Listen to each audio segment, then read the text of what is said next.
Solly, talk about how you conceived of this whole America Divided series. So I got together with a couple of colleagues who I mentioned before.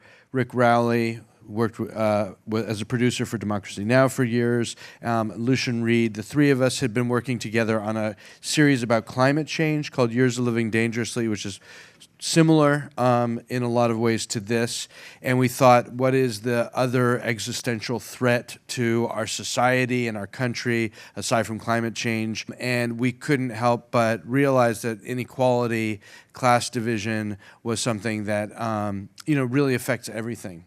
And when we did stories about climate change, we thought, and the stories that we did really focused on the differential impacts of differing populations in different parts of the world and different parts of the country.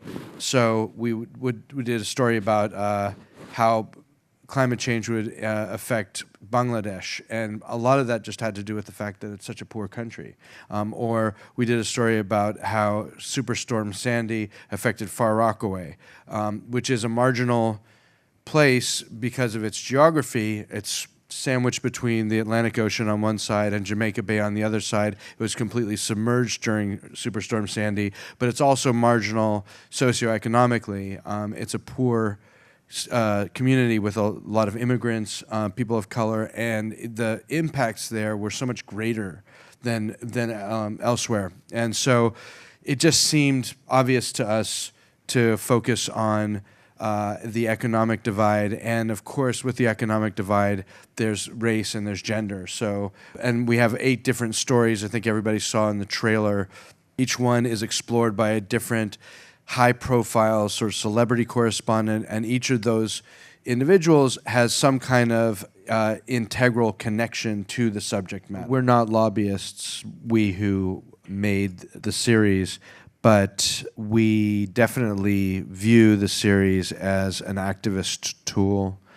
We tried to work with activist organizations, grassroots groups, in the making of these different stories, in the decision about which stories to follow in the first place.